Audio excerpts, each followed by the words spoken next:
ഈശോ മിശിഹായ്ക്ക് സ്തുതിയായിരിക്കട്ടെ. പ്രിയ സഹോദരങ്ങളെ, മത്തായിയുടെ സുവിശേഷം 5-ാം അധ്യായം 43 മുതലുള്ള തിരുവചനങ്ങൾ നാം വായിക്കുമ്പോൾ നമ്മളെയൊക്കെ ദൈവം അതിലൂടെ പല കാര്യങ്ങൾ ഓർമ്മിപ്പിക്കുന്നുണ്ട്. അയൽക്കാരനെ സ്നേഹിക്കുക, ശത്രുവിനെ ദ്വേഷിക്കുക എന്ന് പറഞ്ഞിട്ടുള്ളത് നിങ്ങൾ കേട്ടിട്ടുണ്ടല്ലോ.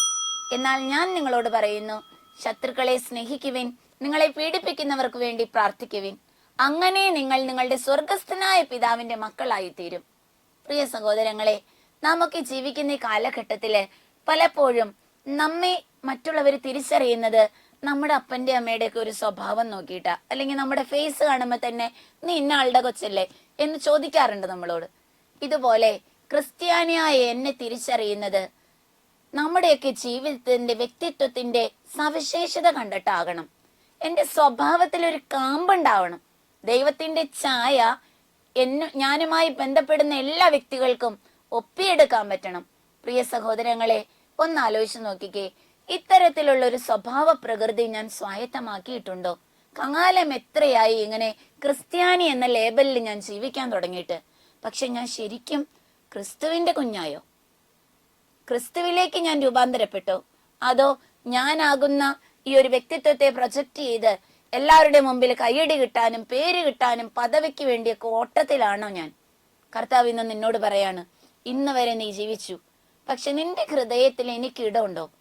നിന്റെ ജീവിതത്തില് നിന്നെ വിഷമിപ്പിക്കുന്നവർക്ക് വേണ്ടി പ്രാർത്ഥിക്കാൻ, അല്ലെങ്കിൽ നിന്നോട് എന്തെങ്കിലും പ്രതികാരം ചെയ്യുന്നവരോട് തിരിച്ചടിക്കാതെ ക്ഷമിച്ചവരെ സ്നേഹിക്കാൻ, അങ്ങനെ മറ്റുള്ളവരുടെ മുമ്പിൽ എനിക്ക് സാക്ഷ്യം നൽകാൻ നീ ദൈവത്തിന്റെ കുഞ്ഞാണെന്ന് കാണിച്ചു കൊടുക്കാൻ പറ്റുന്നുണ്ടോ?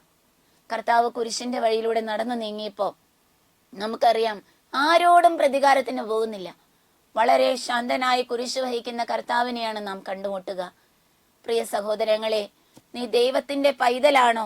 ജീവിതത്തിലേക്ക് വരുന്ന തിക്ത അനുഭവങ്ങളുടെ മുമ്പില്, കല്ലേറുകളുടെ മുമ്പില്, വിമർശനങ്ങളുടെ മുമ്പില് നിശബ്ദനാകാൻ നീ പഠിക്കേണ്ടിയിരിക്കുന്നു. നിന്നെ വേദനിപ്പിക്കുന്നവർക്ക് വേണ്ടി ക്ഷമിച്ച് അവർക്ക് വേണ്ടി പ്രാർത്ഥിക്കാൻ നീ പരിശീലിക്കേണ്ടിയിരിക്കുന്നു. ഇങ്ങോട്ട് വരട്ടെ എന്ന് വിചാരിക്കാതെ അങ്ങോട്ട് ഇറങ്ങിച്ചെല്ലാൻ നീ സന്നദ്ധനാകേണ്ടിയിരിക്കുന്നു. പ്രിയ സഹോദരങ്ങളെ, അത്തരത്തിലുള്ള ഒരു അഭിഷേകം ഇന്ന് കർത്താവ് നമുക്ക് തരട്ടെ. ഇനിയെങ്കിലും ഇരിക്കുന്ന ഒരവസ്ഥയിൽ നിന്ന് എഴുന്നേൽക്കാൻ നിനക്ക് സാധിക്കട്ടെ. ജീവിതത്തിന്റെ വ്യത്യസ്തങ്ങളായ തുറകളിലൂടെ നാം യാത്ര ചെയ്യുകയാ. നാം പലരെയും ഇന്ന് വരെ കണ്ടുമുട്ടിയിട്ടുണ്ട്. ഇന്നേ ദിനം ഈ നോമ്പുകാലത്ത് തമ്പുരാന്റെ മുമ്പിൽ ഇരുന്നൊന്ന് ആലോചിക്കാം, ആരെങ്കിലും എൻ്റെ ഹൃദയത്തിൽ നിന്ന് പുറത്താണോ? ഇന്നൊരു സ്റ്റെപ്പ് എടുക്കാൻ കർത്താവ് നമ്മോട് ആവശ്യപ്പെടുക. ആരെങ്കിലുമൊക്കെ വഴക്കില് അല്ലെങ്കിൽ പിണക്കത്തിലാണെങ്കിൽ ഇന്ന് തന്നെ ഒന്ന് തിരിച്ചു നടക്കാൻ, അവരുടെ കുടുംബങ്ങളിലേക്ക്, ആ വ്യക്തിത്വങ്ങളിലേക്ക് ഒന്ന് കയറി ചെല്ലാൻ, തിരിച്ചൊന്ന് ഫോൺ വിളിക്കാൻ, ഒന്ന് ഹലോ പറയാൻ കർത്താവ് നമുക്ക് കൃപ തരട്ടെ.